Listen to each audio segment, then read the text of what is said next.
क्योंकि आज के समय में दो भाई भी है ना, कहते हैं कि आज का समय ऐसा है कि आंख रोना भी ना चाहे तो रुला देते हैं लोग, आंख रोना भी ना चाहे तो रुला देते हैं लोग, और सगे भाई को भी हंसकर जहर पिला देते हैं लोग। इसका कारण रामचरितमानस में लिखा है। रामचरितमानस कहती है क्या, मोह सकल व्याधिन कर मूला, तीन ते पुनि उपजहि बहुतूला। जय सिया राम जय सिया रामा, जय सिया राम जय सिया रामा। मोह सकल व्याधिन कर मूला, और तीन ते पुनि उपजहि बहुतूला। इस संसार में जितने भी क्लेश है ना, इनका एक ही कारण है, क्या, मोह। आज दो भाई हैं, दो सगे भाई हैं, लेकिन एक जमीन के लिए, एक प्रॉपर्टी के लिए इतने अधिक मोह वाले हो जाते हैं कि उस जमीन को प्राप्त करने के लिए एक दूसरे को मारने में संकोच भी नहीं करते। ये मोह किस चीज का है? मानसकार कहते हैं, मोह निशा जग सोवे निहारा, देखहि स्वप्न अनेक प्रकारा।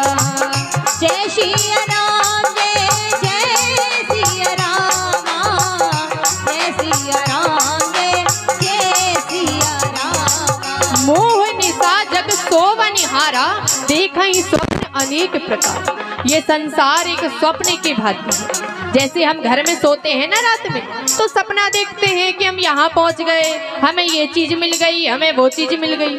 जब जागते हैं तो क्या, जब जागते हैं तो पता चलता है हम कहीं नहीं गए, हमें कुछ नहीं मिला, जो था वही है।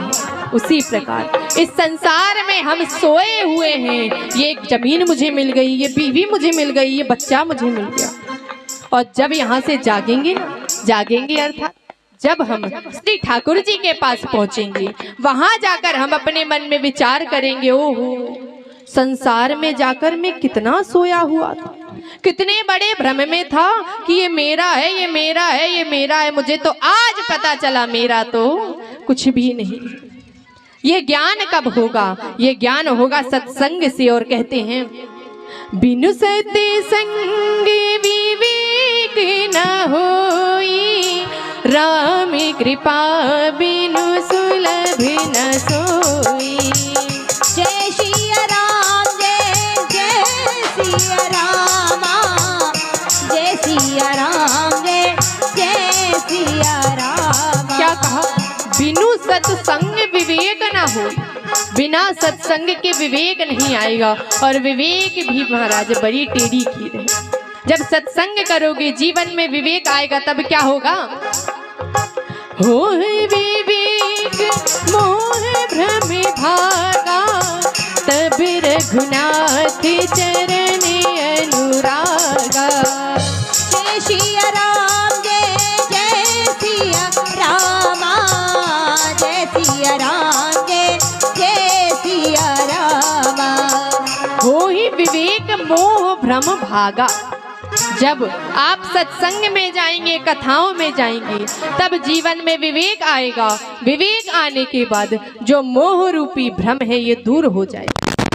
मोह कैसा? आप ऐसे ही विचार करो कि घर में आई नई बहू, अब जब नई बहू आती है तो सासू माँ बड़े घूंघट में रखती है, कहीं नजर न लग जाए मेरी बहू।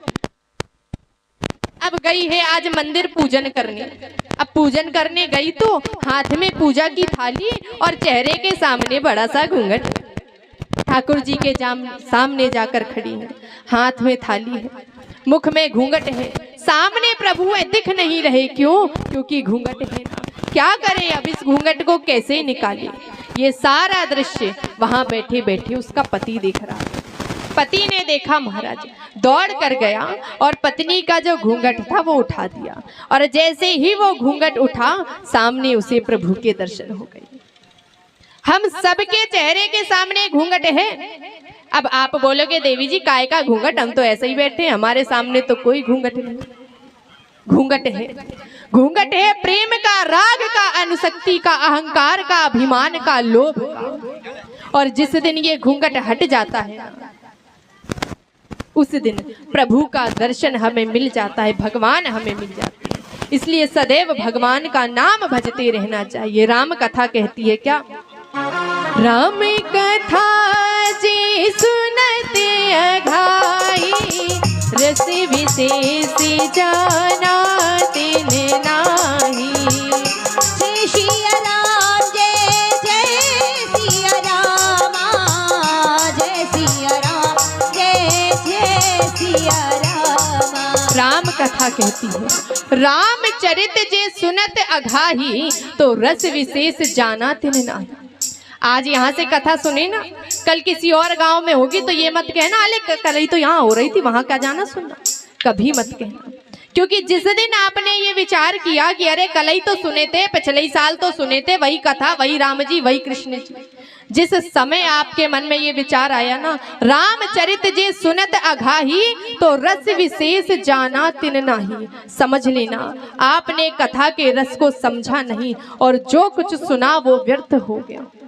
भगवान की कथा सदैव सुननी चाहिए, और जो भगवान की कथा नहीं सुनते उनके लिए भी कहा क्या, जिन हरि कथा सुनी नहीं काना, श्रवण रंध्र यही भवन समाना।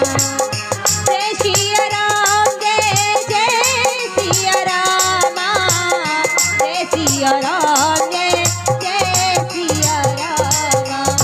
जिन हरि कथा सुनी नहीं काना, और श्रवण रंध्र अहि भवन समान। जिन कानों ने भगवान की कथा नहीं सुनी, वो कान सर्प के बिल के समान बताए गए। इसलिए जब भी समय मिले प्रभु की